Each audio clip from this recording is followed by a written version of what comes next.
Hi, welcome to Lash Class. BA English first semester introduction to the world of ലിറ്ററേച്ചറിലെ red red rose എന്ന ചാപ്റ്ററാണ് നമ്മൾ നോക്കുന്നത്.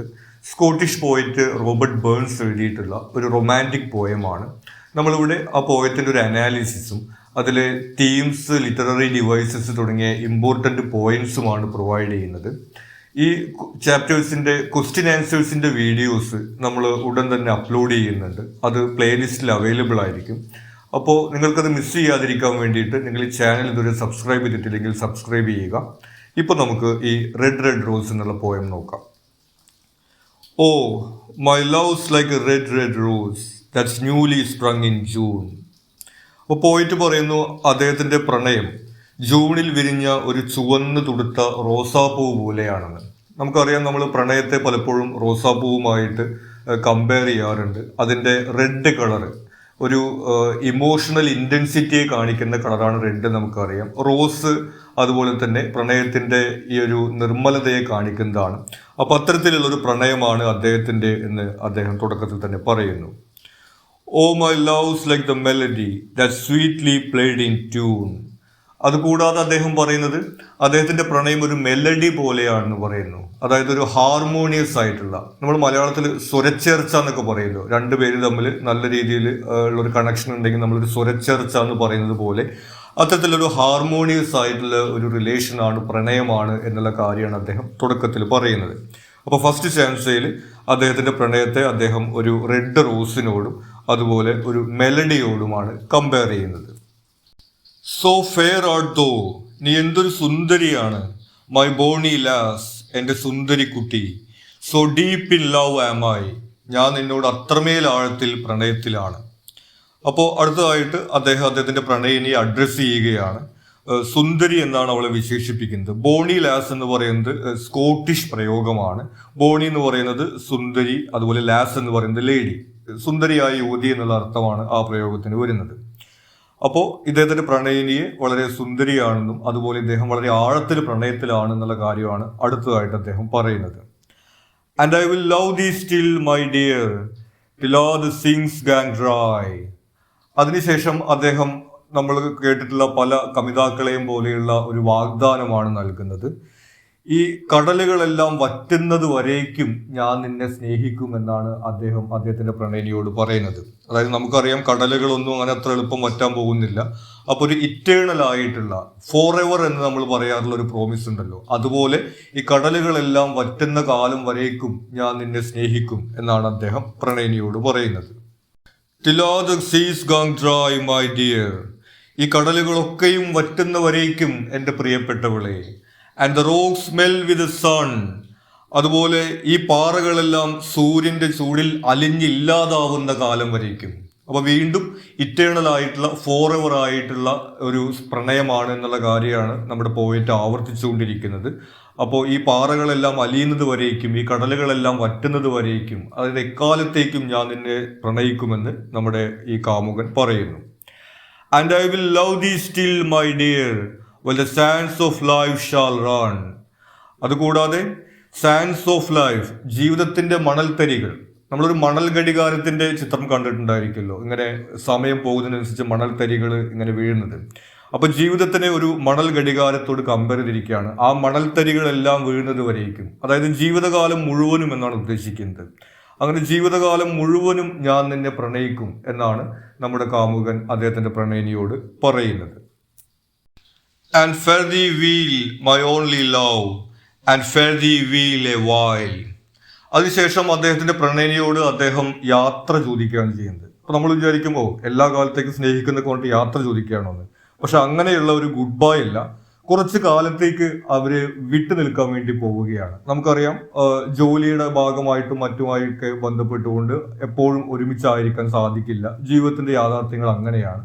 അപ്പൊ അങ്ങനെയുള്ള സാഹചര്യം കൊണ്ട് കുറച്ച് കാലത്തേക്ക് അദ്ദേഹത്തിന് പ്രണയിനിയിൽ നിന്ന് മാറി നിൽക്കേണ്ടി വരികയാണ്. ആ ഒരു സമയത്ത് അദ്ദേഹം യാത്ര ചോദിക്കുന്നതാണ് നമ്മൾ കാണുന്നത്. And I will come again my love though it were 10,000 mile. പക്ഷേ ഞാൻ തിരിച്ചു വരും, ഞാൻ ഉടനെ തന്നെ തിരിച്ചു വരും. എത്ര ദൂരെയായിരുന്നെങ്കിലും, 10,000 മൈലുകൾ അപ്പുറയാണെങ്കിലും ഞാൻ നിന്നിലേക്ക് തന്നെ തിരിച്ചു വരും എന്നുള്ളൊരു പ്രോമിസ് കൊടുത്തുകൊണ്ടാണ് അദ്ദേഹം അദ്ദേഹത്തിന്റെ പ്രണയിനിയോട് യാത്ര പറയുന്നത് നമ്മൾ കാണുന്നത്. അപ്പോൾ ഈ ഒരു പോയത്തിനകത്ത് നമ്മൾ കാണുന്നത് ഇറ്റേണൽ ലവ് അല്ലെങ്കിൽ ഫോർ എവർ ലവ് അല്ലെങ്കിൽ ട്രൂ ലവ് എന്നുള്ള ഒരു കൺസെപ്റ്റാണ് നമ്മളിവിടെ കാണുന്നത്. ഇദ്ദേഹത്തിന്റെ പ്രണയത്തെ അദ്ദേഹം ഒരു റോസാപ്പൂവിനോടും മെലഡിയോടും എല്ലാം ഉപമിക്കുന്നു. അതുകൂടാതെ എല്ലാ കാലത്തേക്കും, കടലുകൾ വറ്റിപ്പോകുന്നത് വരേക്കും, അതുപോലെ ജീവിതത്തിന്റെ മണൽത്തരികൾ ഉതിർന്നു വീഴുന്നത് വരേക്കും, എല്ലാ കാലത്തേക്കും അദ്ദേഹത്തിന്റെ പ്രണയിനിയെ സ്നേഹിക്കുമെന്ന് പറയുന്നുണ്ട്. അതുകൂടാതെ ഈ ജീവിതത്തിന്റെ യാഥാർത്ഥ്യത്തിൽ ഇവർക്ക് എപ്പോഴും ഒരുമിച്ചായിരിക്കാൻ കഴിയില്ല, പല കാര്യങ്ങൾ കൊണ്ട് പലപ്പോഴും വേർപെട്ടിരിക്കേണ്ടി വരുന്നുണ്ട്. പക്ഷെ എങ്ങനെ പോയാലും ഇയാൾ തന്റെ പ്രണയിനിയിലേക്ക് തന്നെ തിരിച്ചു വരും എന്നുള്ള ഒരു പ്രോമിസാണ് നമ്മൾ ഈ പോയത്തിൽ കാണുന്നത്. ഇനി ഇതിലെ തീംസ്, ലിറ്റററി ഡിവൈസസ് തുടങ്ങിയിട്ടുള്ള ഇമ്പോർട്ടന്റ് പോയിന്റ്സ് ആണ് നമുക്ക് നോക്കാനുള്ളത്. ആദ്യം നമുക്ക് ഓഥറിനെ കുറിച്ച് നോക്കാം. Robert Burns, born in 1759, is one of Scotland's most celebrated poets. Robert Burns സ്കോട്ട്ലൻഡുകാരനായിട്ടുള്ള പോയിറ്റാണ്. അവിടുത്തെ മോസ്റ്റ് സെലിബ്രേറ്റഡ് മാത്രമല്ല, സ്കോട്ട്ലൻഡിലെ ദേശീയ കവി എന്നുകൂടി അറിയപ്പെടുന്ന ആളാണ് ഇദ്ദേഹം. Known for his deep connection to Scottish culture and language, Burns often wrote in Scottish dialect. നമ്മൾ ഈ പോയത്തിൽ കാണുന്നത് പോലെ തന്നെ ഇത് കംപ്ലീറ്റ് ആയിട്ട് ഇംഗ്ലീഷ് പോലെ നമുക്ക് ഫീൽ ചെയ്യില്ല, ചെറിയ വ്യത്യാസം ഫീൽ ചെയ്യും. അത് സ്കോട്ടിഷ് ഡയലക്റ്റ് ആണ് ഇതിനകത്ത് ഉപയോഗിച്ചിരിക്കുന്നുള്ള കാരണം കൊണ്ടാണ് ഇദ്ദേഹം അത്തരത്തിൽ സ്കോട്ടിഷ് ഡയലക്റ്റിൽ കവിതകൾ എഴുതിയിരുന്ന ഒരാളാണ്. Bringing the beauty of everyday life and emotion to his audience. അപ്പോൾ അവിടെയുള്ള സാധാരണക്കാരായിട്ടുള്ള ആളുകൾ സംസാരിച്ചിരുന്ന അവരുടെ ജീവിതത്തിലെ കാര്യങ്ങളൊക്കെയാണ് ഇദ്ദേഹം എഴുതിയിരുന്നത്. ഇനി പോയത്തിന്റെ ഫോം ആണ് നമ്മൾ നോക്കുന്നത്. A red red rose is A lyrical ballad composed of 4 quatrains. നമുക്കറിയാം 4 വരികൾ വീതമുള്ള 4 സ്റ്റാൻസയിലായിട്ട് വരുന്ന ഒരു ലിറിക്കൽ ബാലഡ് ആണിത്. ലിറിക്കൽ ബാലഡ് എന്ന് പറയുന്നത് ഒരു പാട്ടിനോട് ചേർന്ന് നിൽക്കുന്ന കവിതയാണ് നമ്മൾ ബാലഡ് എന്ന് വിളിക്കുന്നത്. ഈ ഒരു കവിത നമുക്കതുപോലെ ഒരു സോങ്ങിനോട് ചേർത്ത് നിർത്താൻ കഴിയുന്ന തരത്തിലുള്ള ബാലഡ് ആയിട്ട് കാണാം. The poem follows an ABAB rhyme scheme which gives it a musical quality, making it easily adaptable as a song. നമ്മൾ നേരത്തെ പറഞ്ഞു ഇതിൻ്റെ ഒരു മ്യൂസിക്കൽ ക്വാളിറ്റി ഉണ്ട്. ABAB എന്നുള്ള റൈം സ്കീമാണുള്ളത്. അതുകൊണ്ടാണ് ഇതൊരു സോങ് പോലെ നമുക്ക് കണക്കാക്കാൻ വേണ്ടി സാധിക്കുന്നത്. The rhythmic pattern and accessible language have made this poem one of Burns' most famous works. ഇനി ഈ പോയം റോബർട്ട് ബേൺസിന്റെ ഏറ്റവും ഫേമസ് ആയിട്ടുള്ള പോയമാണ് എന്ന് വേണമെങ്കിൽ നമുക്ക് പറയാം. അത് ഇതിന്റെ ഒരു റിതമിക് പാറ്റേണും അതുപോലെ തന്നെ ആക്സസിബിൾ ലാംഗ്വേജ്, സ്കോട്ട്ലൻഡിലെ ആളുകൾ, സാധാരണക്കാരായിട്ടുള്ള ആളുകൾ ഉപയോഗിച്ചിരുന്ന ഡയലക്റ്റ് ആണ് പോയത്തിൽ ഉപയോഗിച്ചിട്ടുള്ളത്. അതൊക്കെയാണ് ഈ ഒരു പോയം ഇതുപോലെ വളരെ ഫേമസ് ആയിട്ട് വരുന്നതിന് കാരണമായിട്ടുള്ളത്.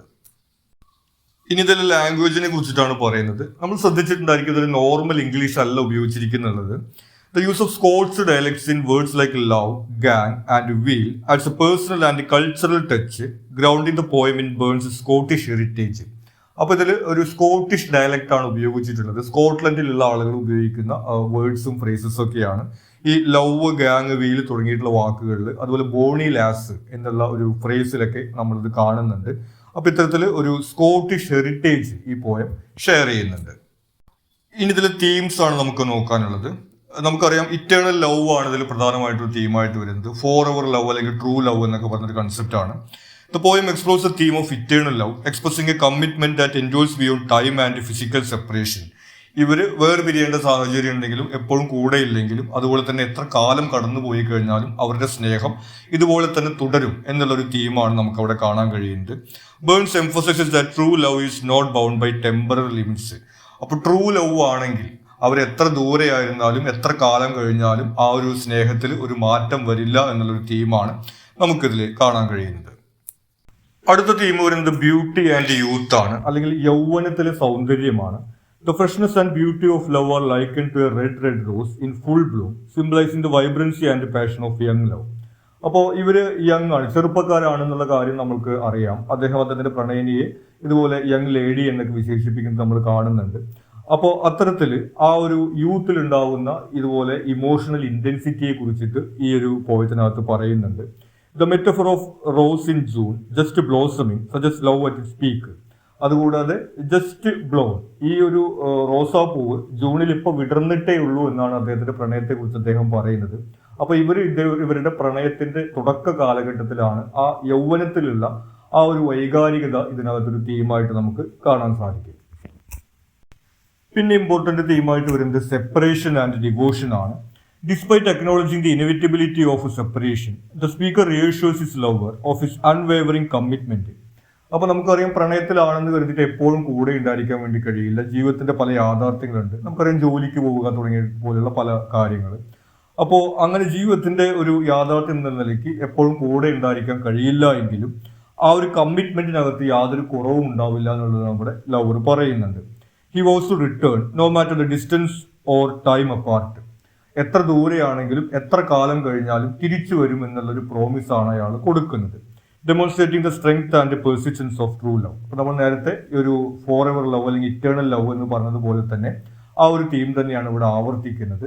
അതായത് ജീവിതത്തിന്റെ യാഥാർത്ഥ്യത്തിൽ നമുക്ക് എപ്പോഴും കൂടെ ഉണ്ടായിരിക്കാൻ കഴിയില്ല എന്നുണ്ടെങ്കിലും കുറച്ച് സമയമോ അല്ലെങ്കിൽ കുറച്ച് ദൂരെയൊക്കെ നമുക്ക് മാറിയിരിക്കേണ്ടി വരുമെങ്കിലും അതിലെല്ലാം അതിജീവിച്ചുകൊണ്ട് നിലനിൽക്കുവാൻ വേണ്ടി ഈ ഒരു ഇറ്റേണൽ ലവിന് കഴിയും എന്നുള്ളൊരു തീം കൂടി നമ്മളിവിടെ കാണുന്നുണ്ട്.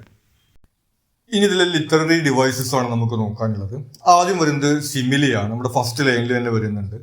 Burns uses similes to draw parallels between love and natural elements. അദ്ദേഹത്തിന്റെ പ്രണയത്തെ കമ്പയർ ചെയ്യുന്നതിന് വേണ്ടിയിട്ടാണ് അദ്ദേഹം സിമിലി ഉപയോഗിക്കുന്നത്.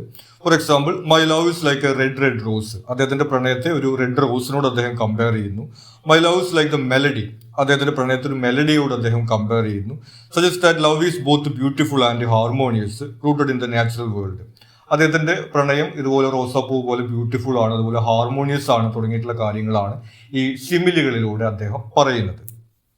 അടുത്തത് വരുന്നത് ഹൈപ്പർബോൾ ആണ്. കാര്യങ്ങൾ എക്സാജറേറ്റ് ചെയ്ത് പറയുക അല്ലെങ്കിൽ കൂട്ടി പറയുക. അപ്പൊ നമ്മൾ സാധാരണ ശൈലിയിൽ പറയുന്നത് തള്ളി മറിക്കുക എന്നൊക്കെ പറയുന്ന പോലെ അങ്ങനെ കാര്യങ്ങൾ എക്സാജറേറ്റ് ചെയ്ത് പറയുന്നതിനാണ് ഹൈപ്പർബോൾ എന്ന് പറയുന്നത്.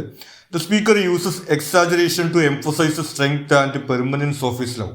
അദ്ദേഹത്തിന്റെ ഈ ഒരു പ്രണയത്തിന്റെ നിത്യതയെ ഇതുപോലെ ഊന്നി പറയുന്നതിന് വേണ്ടിയിട്ട് അദ്ദേഹം ഹൈപ്പർബോൾസ് ഉപയോഗിക്കുന്നുണ്ട്. With lines like till all the seas gang dry and till the rocks melt with sun. ഈ കടലുകളെല്ലാം വറ്റുന്നത് വരേക്കും, അതുപോലെ ഈ പാറകളെല്ലാം ഉരുകുന്നത് വരേക്കും എന്നൊക്കെ പറയും. നമുക്കറിയാം അത് അതിഭാവുകത്വമാണ്, എക്സാജറേറ്റ് ചെയ്ത് പറയുന്നതാണ്. അപ്പൊ അത്തരത്തിൽ ഇങ്ങനെ ഒരു എറ്റേണൽ ആയിട്ടുള്ള ലവ് ആണ്, ഫോർ എവർ ലവ് ആണ് എന്നുള്ള കാര്യം പറയുന്നതിന് വേണ്ടിയിട്ട് അദ്ദേഹം ഹൈപ്പർബോൾ ഉപയോഗിക്കുന്നു. These exaggerated claims highlight the idea that true love knows no bounds. അപ്പോൾ നമ്മൾ നേരത്തെ പറഞ്ഞതുപോലെ ഇതൊരു ഫോർ എവർ ആയിട്ടുള്ള ഇറ്റേണൽ ആയിട്ടുള്ള ഒരു പ്രണയമാണ് എന്നുള്ളത് അവതരിപ്പിക്കാൻ വേണ്ടിയാണ് അദ്ദേഹം ഇങ്ങനെ എക്സാജറേറ്റ് ചെയ്ത് പറയുന്നത്. പിന്നെ വരുന്നത് അലിറ്ററേഷൻ ആണ്. നമുക്കറിയാം ഈ സിമിലർ സൗണ്ട് റിപ്പീറ്റ് ചെയ്ത് വരുന്നതാണ് നമ്മൾ അലിറ്ററേഷൻ എന്ന് പറയുന്നത്. റെഡ് റോസ് എന്ന് പറഞ്ഞതിനകത്ത് റെഡ് റോസ് എന്നുള്ളതിൽ ആർ എന്നുള്ളൊരു സൗണ്ട് റിപ്പീറ്റ് ചെയ്ത് വരുന്നുണ്ട്. അത് പോയതിന് മ്യൂസിക്കൽ ക്വാളിറ്റി കൊടുക്കുന്നതായിട്ട് നമുക്ക് കാണാം. അപ്പോൾ അത് ഈ ഒരു റിതമിക് ആയിട്ടുള്ള മെലോഡിയസ് ആയിട്ടുള്ള ഒരു എഫക്റ്റ് ഈ പോയത്തിന് ഈ അലിറ്ററേഷൻ കൊടുക്കുന്നു. അതുപോലെ ബാക്കിയുള്ള പോയിന്റ്സ് നമ്മൾ നേരത്തെ പറഞ്ഞു കഴിഞ്ഞതാണ്. ഇത്രയും കാര്യങ്ങളാണ് നമുക്ക് ഈ ഒരു പോയുമായി ബന്ധപ്പെട്ട് ഇമ്പോർട്ടൻ്റ് ആയിട്ട് വരുന്നത്. നമ്മൾ നേരത്തെ പറഞ്ഞതുപോലെ ഇതിൻ്റെ നോട്ട്സിൻ്റെ വീഡിയോ, നമ്മൾ ക്വസ്റ്റ്യൻ ആൻസേഴ്സിൻ്റെ വീഡിയോ നമ്മൾ ചെയ്യുന്നുണ്ട്. അത് പ്ലേലിസ്റ്റിൽ അവൈലബിൾ ആയിരിക്കും. അപ്പോൾ അത് മിസ് ചെയ്യാതിരിക്കാൻ വേണ്ടിയിട്ട് നിങ്ങൾ സബ്സ്ക്രൈബ് ചെയ്യുക.